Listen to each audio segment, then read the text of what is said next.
Hey everybody, this is Paul Harbour with Voices of Acceptance Recordings, coming at you with another great story. We have one coming up today from Tom and Vicki, and we have another one coming up from a Roxana. Both people in Clay County, or both interviews take place in Indiana with Indiana residents, and we get to the heart of the matter. We hear the stories that affected them growing up, and we get to find out what means the most to them. And let's see if the same thing means the most to you. So Paul Harbour with Voices of Acceptance Recordings. Here we go. 1, 2, 3, testing. Yeah. All right, if you would, state your name, age, and where you're from. I'm Tom Ketchum. I'm 59 years old, and most recently I'm from Indianapolis, Indiana. Originally born and raised in the Detroit area. Went to college at Western Michigan University in Kalamazoo, and it probably took me about 30 years to raise the money to leave town after graduation because jobs weren't that plentiful. What did you study at Kalamazoo? Communications, arts, and sciences, which is speech, theater, TV, radio, broadcasting. I really wanted to get in. I graduated in 1977, and I really wanted to get into like network news reporting. Because I always had it in the back of my head that at some point Germany was going to reunite. We wouldn't have the Berlin Wall anymore. We wouldn't have the troops facing across the border on the frontier, which came to pass, in 1990 or so. But I never broke into the broadcasting business. I drove a school bus for 2 years for Kalamazoo Public Schools, trying to make ends meet and living in some pretty rundown one-room apartments with a shared bath. Then I met my former wife, my ex-wife. Basically, I had written an opinion article in the Kalamazoo Gazette, in favor of the Equal Rights Amendment, which was almost passed, except Illinois was still holding out, and they had the last legislative session that could approve it before it expired. And I had written a piece in favor of that, and she'd contacted me. We kind of hit it off, got together. We married a few months after that. We were married for like 24 years. We had 2 sons from that marriage. But it was never really a comfortable relationship, I think, after the first year or so. There was always conflicts between the way I was raised. You save money for a rainy day. You work hard, you pay yourself first, and you live on what's left over for rent and groceries and whatever. So if you have to struggle and eat macaroni and cheese 3 nights a week or whatever, that's what you did. She wanted to live the high life and borrow wherever, however she needed to, and she wasn't worried about repaying the money usually.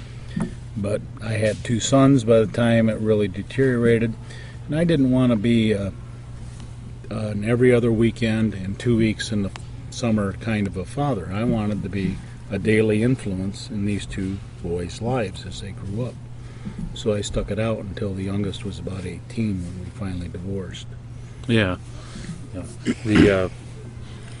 I think a lot of parents do that. But you always wonder which is better, it's to do it when they're younger or when they're older. And I heard somebody talking today, and they were saying it depends on if you want them to feel like it's their fault or not. we had found out fairly early on that our oldest son, he's now 33 years old. He'll be 34 come October. About the time that he was just about 2 years old, his vocabulary went from like 80 to 100 words down to 1 word. And we had him tested at the Kalamazoo Valley Intermediate School District that dealt with a lot of special ed students, because I was a school bus driver, and I had, was familiar with the special ed programs, and it turned out he was autistic impaired. Yeah. Now, today they would probably say he had Asperger's symptom, because he's fairly high functioning, a very intelligent young man, but his social skills are the biggest deficit. And that, it's obvious today, even at 33, that he's not quite as the same as most every other person out there. So I didn't want to upset that apple cart. I think that would have been more devastating for him if we had divorced. Now, the second son was basically normal, depending on however you want to define normal. Yeah. More of a normal child, and that probably wouldn't have bothered him as much. But I was, again, very concerned about my kids because that's how I was raised. Yeah. You take care of your family. And what do you think that gave you that ethic?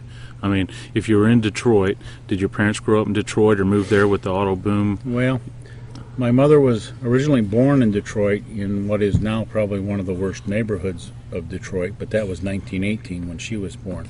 Her father was an engineer, architect, graduated from the University of Michigan. He was responsible, one of his very first jobs, working for an architect in Lansing, Michigan in the early 1920s. And his job at this very first job was to design the new heating system, hot water boiler heating system, for a school building in Bath, Michigan that was going to triple in size. So it obviously needed a much larger capacity heating system.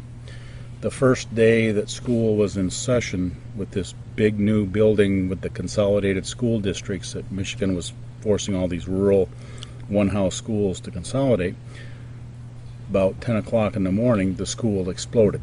A massive explosion, killed 2/3 of the student body. A lot of them were seriously maimed and injured.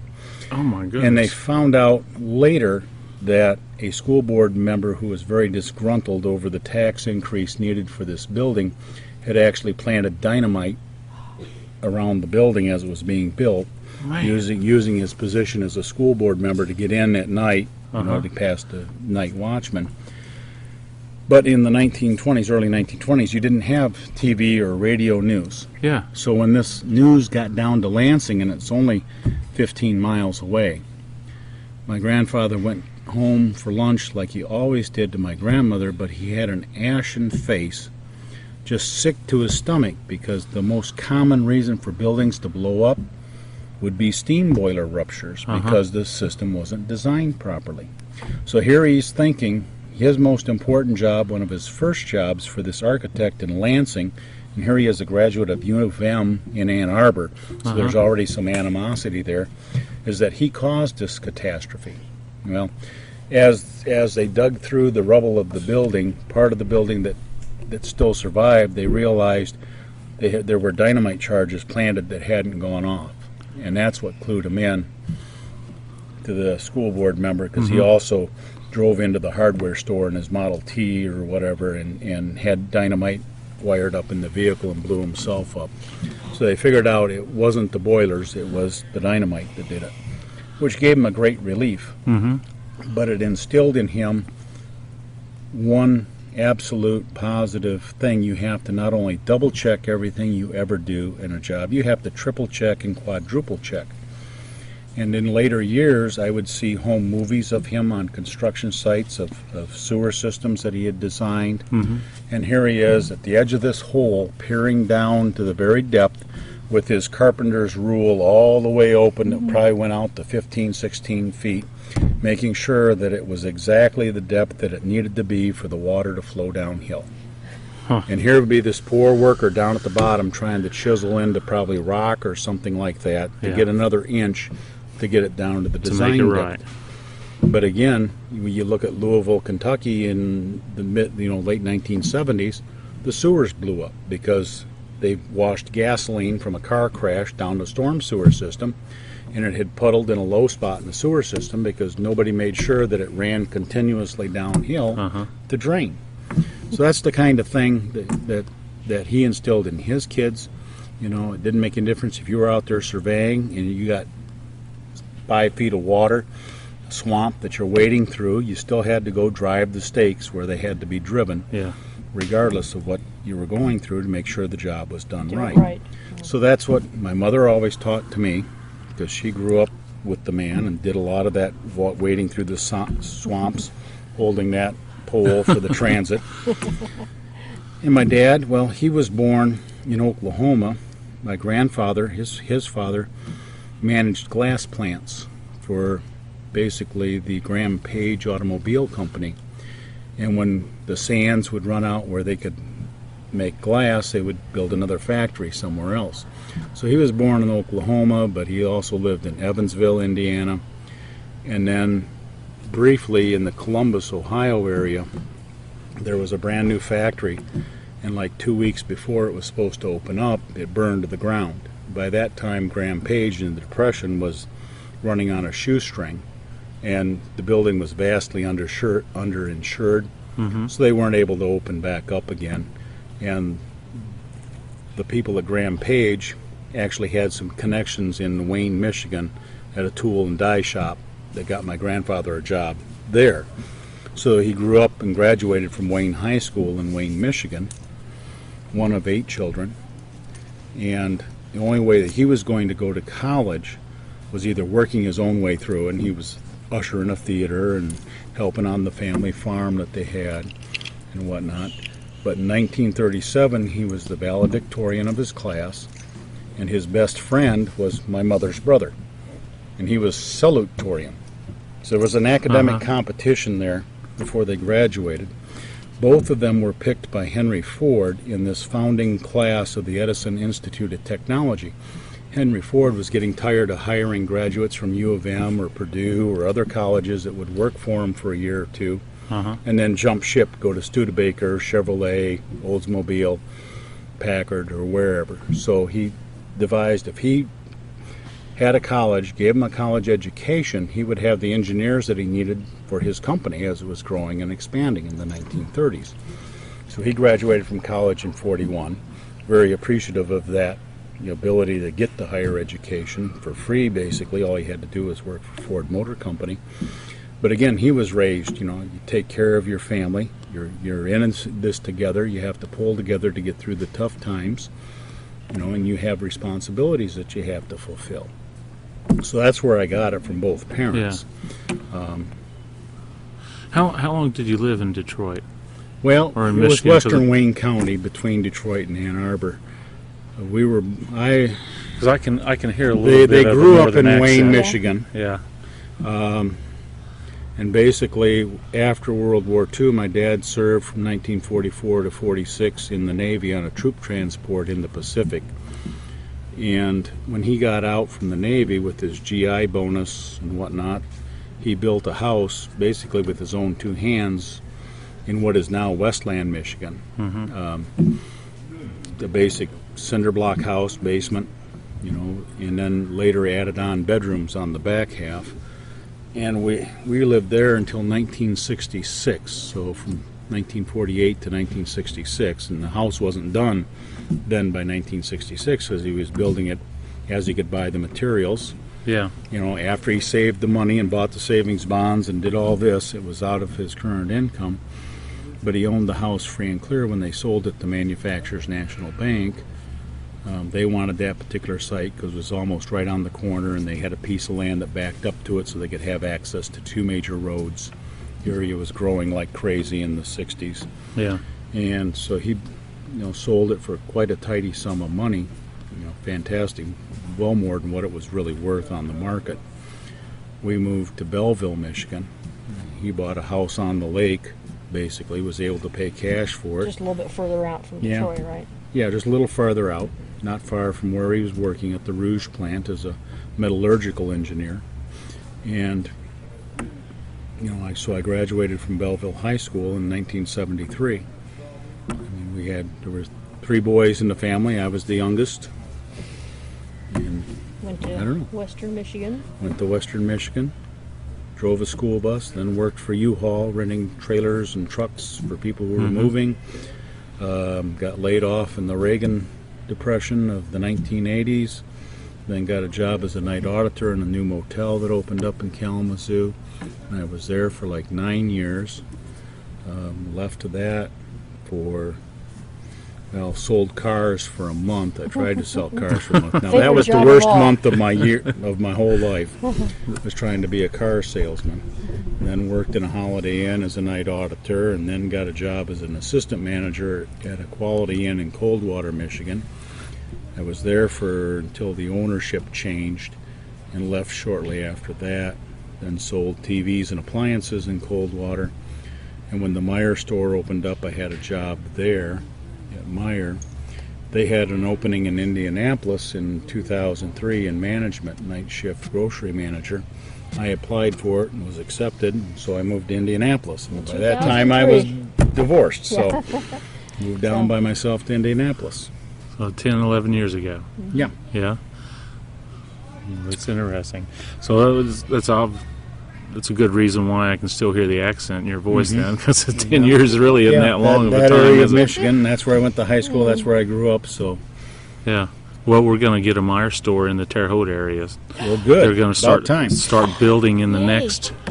I think they planned on it being done by the end of 2015. Fantastic. They need one. They need one. Yeah. Are you all from Terre Haute? Well, I went to school at ISU, and I worked in Terre Haute for a number of years. So when You we got get to tell to your life. yeah, when we get to me, then let's hear about Terre Haute. Well, I think we can go together.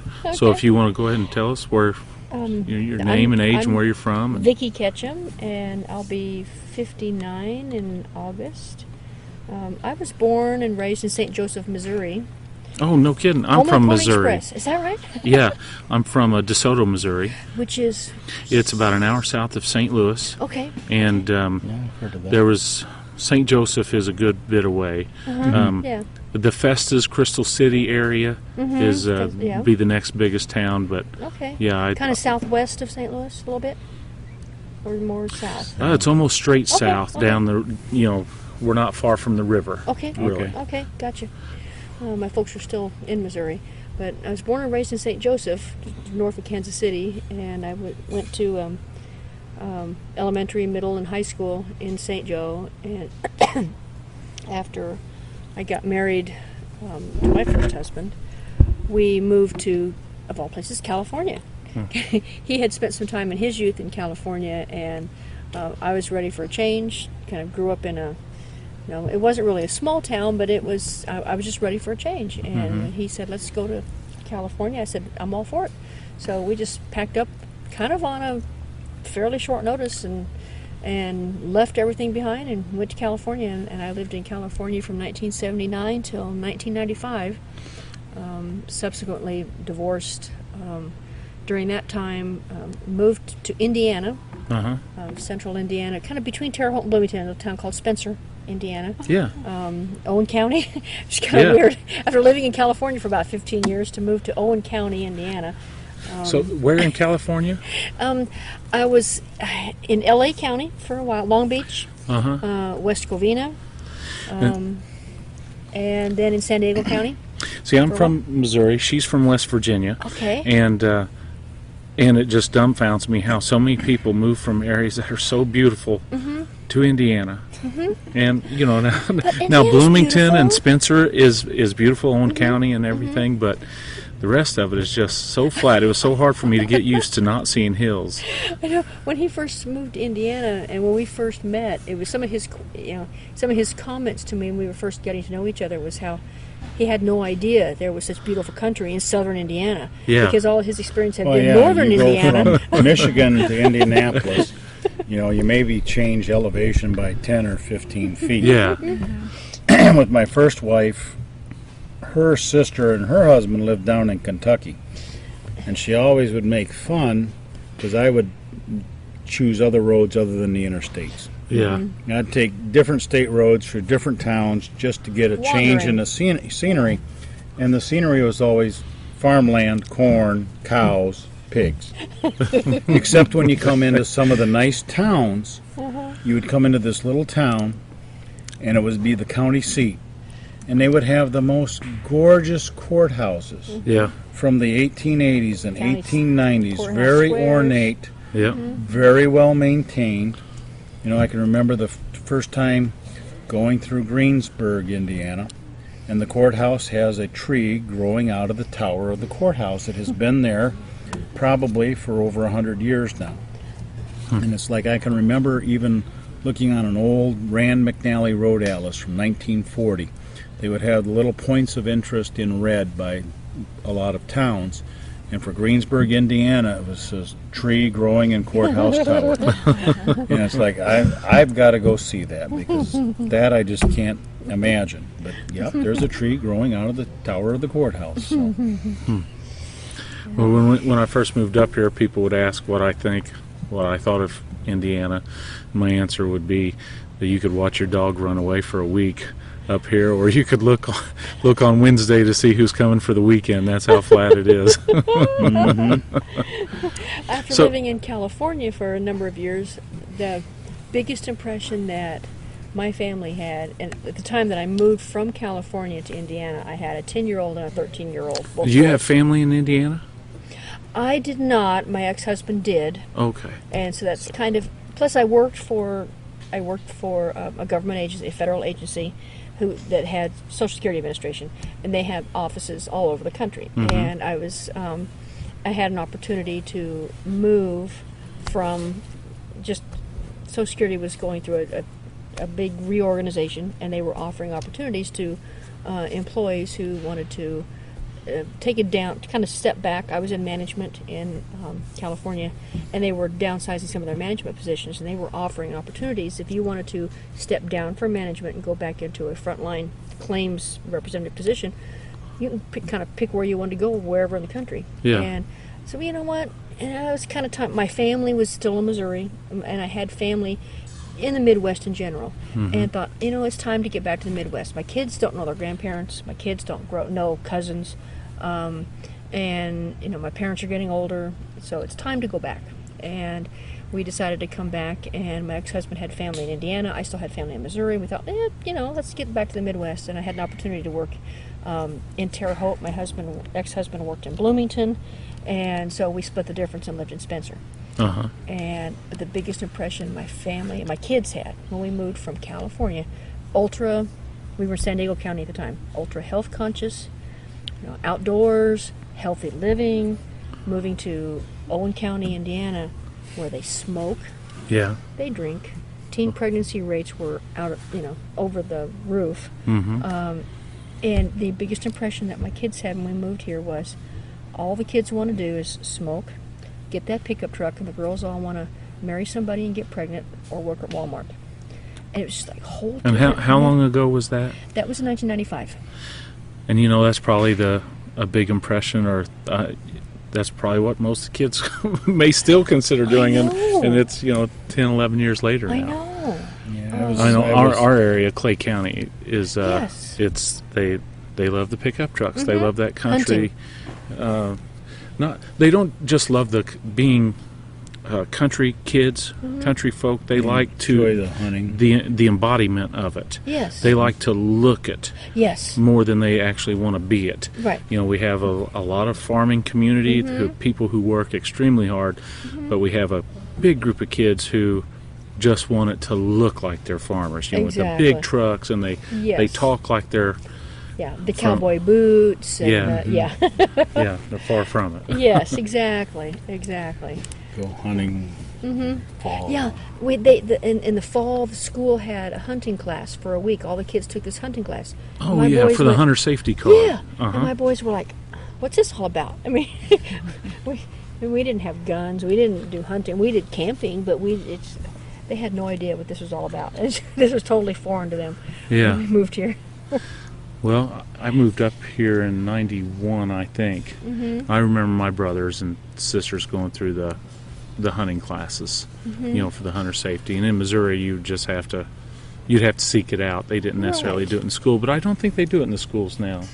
Don't think so, not now. I think they've stopped doing that. Yeah. So how did you two meet? Well, I just on a whim. He had taken the job at before I Meyer. moved down to Indianapolis. I had been surfing the net and saw ads for Match.com. So I dabbled and saw a few profiles of people, and I bit the bullet, and I sent them a check for like a 3-month subscription to Match.com. And I was looking, and I had met a few people in person from Match.com, but none of them really impressed me very much. And I was beginning to think, well, it's going to be a waste of money. I'm not going to renew this. It was getting to be March, almost the end of my subscription. April almost. And I had moved to Bloomington. I was divorced and had been divorced for about, what, 6 months or so. Mm-hmm. Was living in Bloomington. I was working at the Bloomington Social Security office at that time. I've worked in Terre Haute, I worked in Bloomington. But I was working in Bloomington at the time, and kind of was thinking, yeah, no, I'm not ready for a relationship. I was really involved with work. I was the manager of the Bloomington Social Security office. Was so very involved with work, and thought I had no time for a relationship, not really interested in a relationship. But dang it, every time I got online, I was getting these pop-up ads from Match.com. Match.com. And finally, one Saturday night, I kind of did the same thing. Okay, let's just give it a try. We're convinced it was just fate, timing. She sent a message through Match.com just about at the end of my subscription. Mm-hmm. And this was the first response that was really different from all the others. How so? She was telling a lot about herself a little bit, and it seemed very honest, forthright, no false pretenses, not trying to use words that weren't part of her vocabulary. And I don't know, but it just struck me differently. So I responded, and I responded right away with my email address, because I was saying, okay, this may sound forward, but my subscription's expiring. I would really like to know more about you. Here's my email address.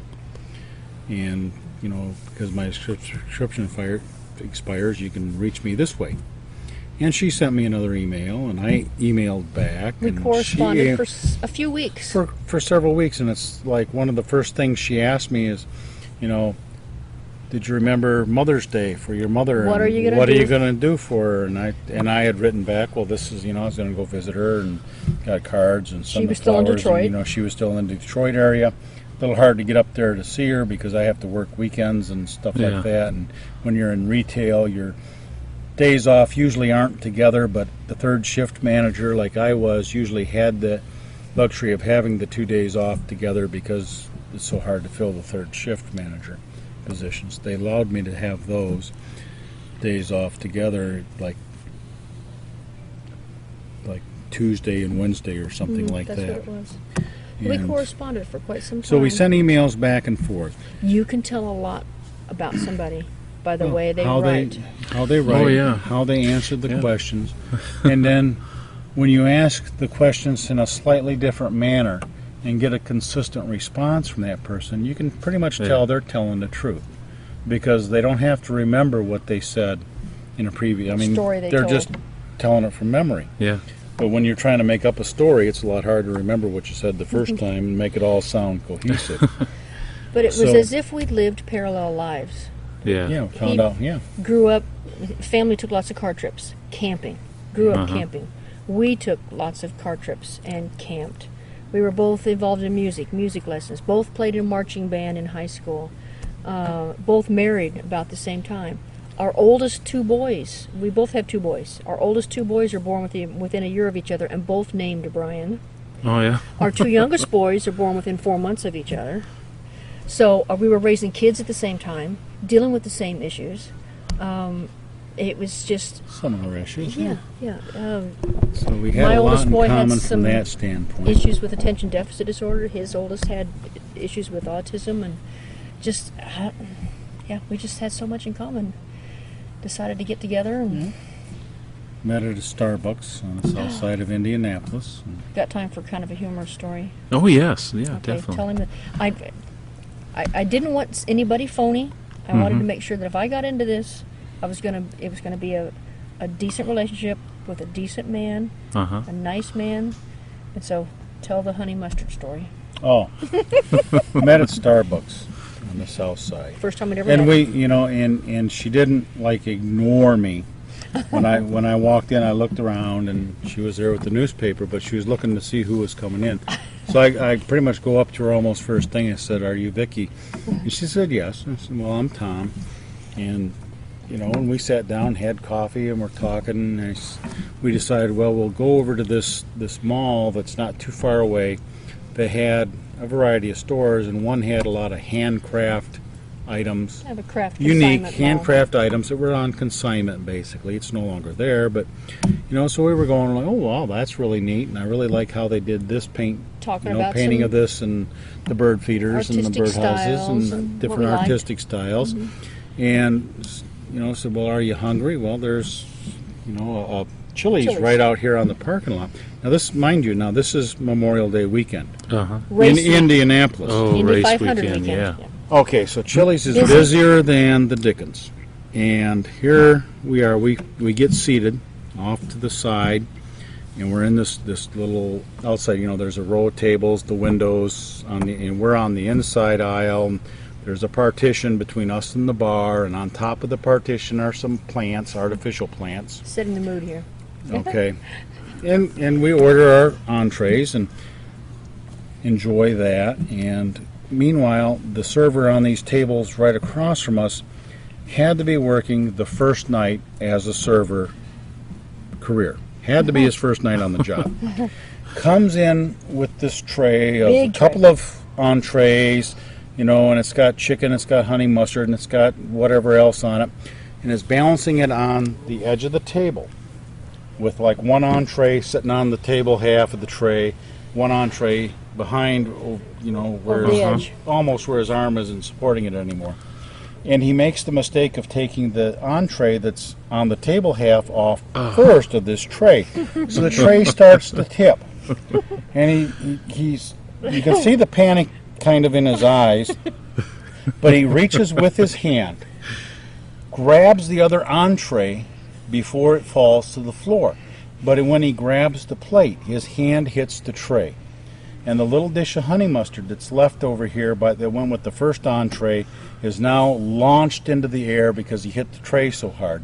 And I'm watching this little dish of honey mustard make a 2.5 gainer, and it goes up over my head and I can't see it anymore. Then I hear it clink, roll, rattle over in the bar. And I said, okay, it missed me. And then I feel plop, drip right down my shirt. She's trying to keep from laughing hysterically. She's looking at me. She's got a napkin. She's trying to dab off all this honey mustard that's dripping from the plant where it landed. That's dripping onto me and my I'm shirt. thinking, oh my gosh. Is he gonna Meanwhile, get this mad? poor server turns around because he's trying to figure out where the honey mustard went with this entree. And he's looking at me with all this honey mustard dripping off of me. And I just say to him, excuse me, I could use a few extra napkins, please. That's when I knew I had a really nice guy. He didn't get mad. He didn't shoot the guy He out. still couldn't quite figure out where the honey mustard all over me came from. Oh my goodness. So was it love at first sight? Not quite. I always But there ask. was interest. I always ask my students this question. Now, I guess I should start with: do you believe in love at first sight?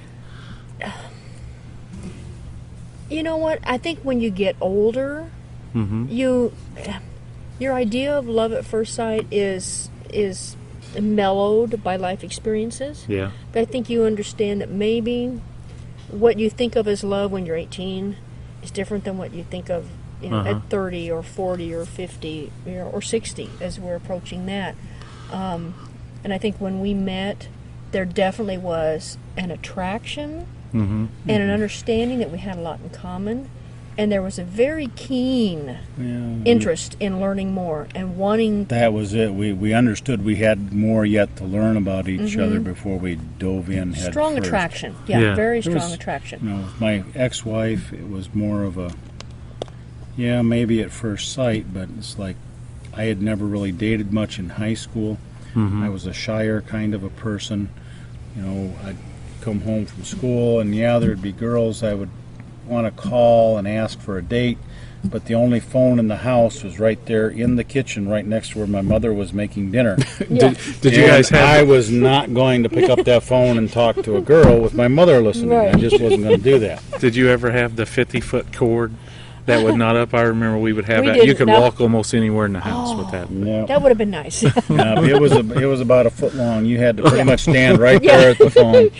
No secrets. No secret. Yeah. So No secrets. But yes, definitely a strong attraction, strong interest in learning more, and it developed very quickly. yes. Well, when I ask them at school, usually the boys will will say they believe in it, Mm-hmm. and the girls usually say they don't. Really? Well, Yeah, I would that's have you. thought it'd be the other way around. Yeah, I kind of thought that the first time around, and I got stung because Yeah, like with us, I would say love at first sight. Mm-hmm. But we had known each other for, a few years, Mm-hmm. long before we had ever started dating. But as soon as I saw her, I thought, Mm-hmm. This is just it, huh? about knocked me out of my chair. Yeah. But with her, she's always like, nah. He had to work for it, huh? there you go. So the stories are interesting. Really, really good stories. I wanted to ask too, is there somebody in your family, or who is it that you admire the most? That's a hard one to answer. I'll go. But I'll go go ahead. first You on that go one. ahead and go, and I'll Feel think. free to elaborate and tell me why. Okay. Well, it may sound trite, but it's my mother. Uh-huh. My mother's had a number of challenges in her life, and it seems like in spite of all of her challenges, she's able to find a way to persevere. For instance, she was born with a heart defect when she was a child. She had a heart defect that at the time was not correctable by surgery. So she was very close to an invalid as a child. Was not able to be very physically active all through her young years. And it wasn't until she was almost 40, about 38, 39, because I was a teenager and in college, when she was able to actually have corrective heart surgery. And it was, at the time, a fairly difficult heart surgery. It had happened shortly after my father had divorced her, and she had never worked. The whole time they were married, had always taken care of 3 children, and it was one of those that believed that, you marry for life, you take care of the kids, you take care of the home, and the husband will take care of you. And so she divorced before she was 40 because my father had found someone else, and then she had to have heart surgery, persevered, was able to rediscover love in a new relationship. Just had a number of hardships, but always seems to find a way to figure out the strength to find the way through it and to find the positive and make herself stronger. And she's always been able to share with me, and I'm the only daughter. I have 2 brothers, but I think the bond that we have is so strong because she's able to freely share what she's learned from her experiences, and always is able to move forward and find something positive and gain additional strength.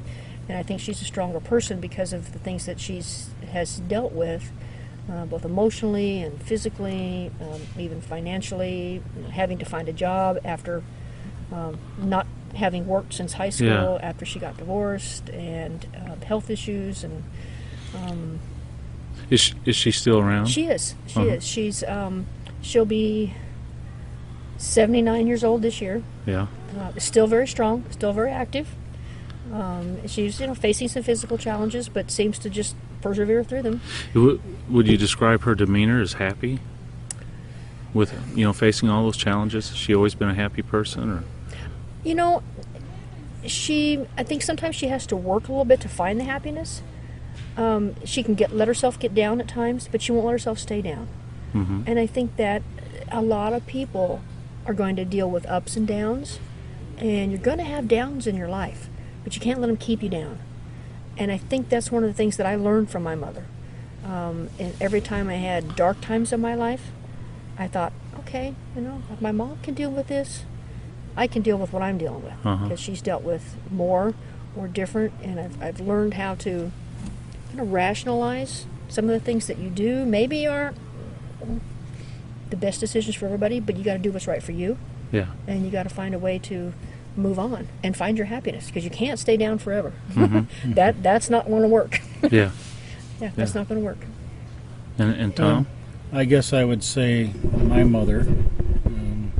Certainly my father was a strong father figure, but he was a very private man, so he didn't discuss much about his feelings or his past experiences.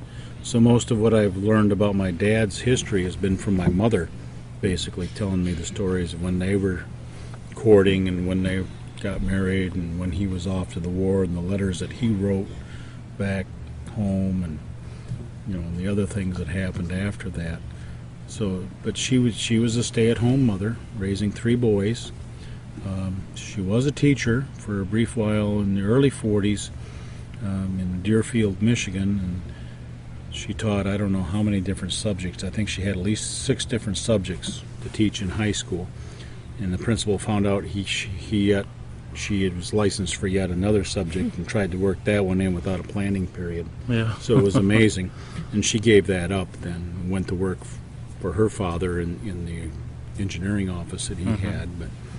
But no, she would always, she was the main disciplinarian. She was the one that kept the house, and she taught me a lot about cooking and cleaning and whatever she could between the times when I was being an obstreperous little son of a gun. And I don't know, she kept the home together. My dad could be at times sarcastic with her. I'd never heard them tell each other, except maybe 1 or 2 times that I can count, never heard the I love yous. Yeah. Never saw really a hug other than maybe like New Year's Eve or on their wedding anniversary. It was usually, I need my clean shirts, did you do the laundry, why isn't dinner on the table, those kinds of things. But there was a commitment. But there was a commitment to each other, because when they got married, my dad said, I don't believe in divorce and we're going to make this work. And they did for 40-some years. And he passed away in 1989, and then she passed away in 2005. But we'd grow up, we'd go camping trips. He'd pack all 3 of us in the Falcon station wagon with all the gear packed in the back. A big old wall tent that folded up flat that went on the floor, and cooler, and we had duffel bags. We couldn't use suitcases, couldn't use boxes. Everything had to squash and fit into the contours of the back end of the car.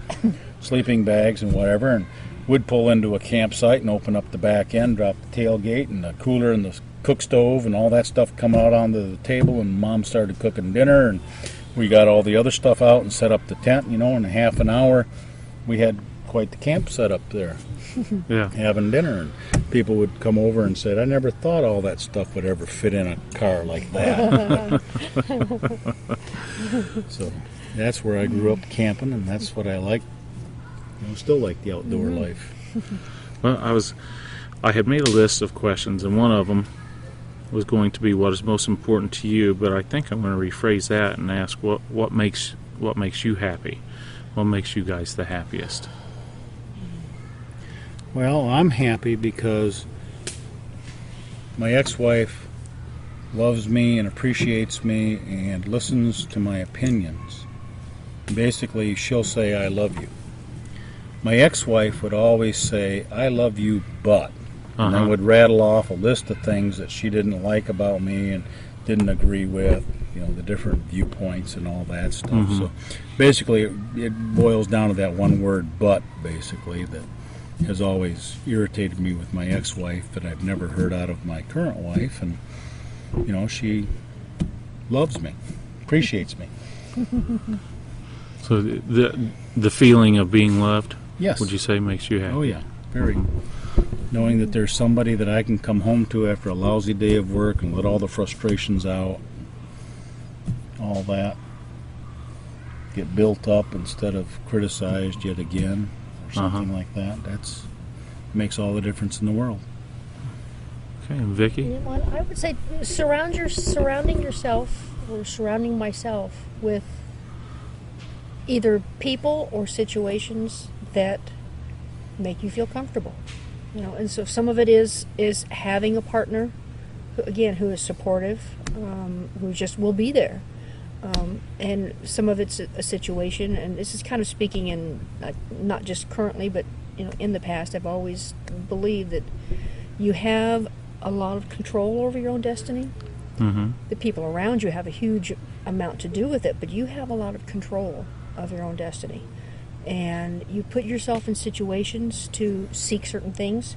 You put yourself in situations to reap certain relationships and certain benefits. And you have to seek what you think is going to make you happy. You can't just stay put. And I know there have been times when we met, thinking, what do I want to do? I'm happy by myself, and I think you have to come to a point where you're happy with yourself. You have to have some contentment with yourself before you can really be in a good position to be happy with another person. But once you're happy with yourself, then you're in the best position to be happy with someone else, and you find someone else who's comfortable with themselves and ready to be in a relationship. You can have a very successful relationship. But probably the most important thing is knowing what makes you comfortable and not settling for something that's not good enough. We can go and find what we want. Don't just settle for something that's just good enough. If it's not good enough, or if it's not really what makes you happy, then go find it. And don't settle until you find it. Well, I was also going to ask what makes a great person great, but I really think we've answered that already. I think you guys have, with just talking about the family and what makes you happy, and talking about each other, and so I think we might be done. Okay. So I want to this was ask. fun. I want to ask you though. What is your dog's name? Jasmine. Jasmine. Jasmine, she's 10 and a half years old, and she's blind. Did you guys get her together then? Yeah. Yes. We actually had her and her littermate brother. We had We lost him in 2010. bad back, had to have him put down. He was paralyzed and couldn't even empty his own bladder. So it wouldn't have been sense to put wheels on him like somebody do some dogs. And they're dachshunds, right? Dachshund, Yeah. miniature Miniature Yeah, dachshunds. she's blind, so she gets a little anxious at times when she hears people and doesn't really know what's going on. But as long as she's close by us, she's pretty comfortable. She loves that camper. We live in our travel trailer. Where our plan is to be traveling the United States here next April when he finishes work. We're going to take off. Well, our second camping trip was borrowing her folks' pop-up, and we went up to the Upper Peninsula of Michigan, Yep. and we camped at Wilderness State Park, not far from the Straits. Mackinac. We got on the ferry, went over to Mackinac Island, spent a day on the island. I mean, we walked all And they were over that puppies. They were island. We puppies. rode bicycles, had them in the baskets of the bicycles, and they didn't enjoy that at all. And got on the ferry, came back, and went back to the campground. And those poor little dogs, they weren't even a year old. They wanted to get right in that camper and go to bed. They were worn out. And she's gotten to that point now, and we can travel, and we do. We travel a lot. Every 2 weeks, it seems like we're at a different campground. But she knows the camper, and so when she's feeling uncomfortable, she wants to get up in the trailer, and that's where she feels comfortable. And she goes and lays down. As long as she's with us, she's feeling okay. Yeah, she's been just fine. I've heard her vocalize a little bit, but she's just content. Yeah, she's laying down. Got her head laying down right here on the bench. And when her brother was Rambo, she was a lot more. She was the alpha dog, and he was Protective. Yeah. He was the passive one. But since he's not around, she's calmed down a little bit. And I'm going to go ahead and turn off this thing. I can't see though. I had a flashlight. I thought I brought it. That's probably in those. There it is. Oh, okay. Let's make sure we're still recording. We are. Phones are good for so many things, aren't they? And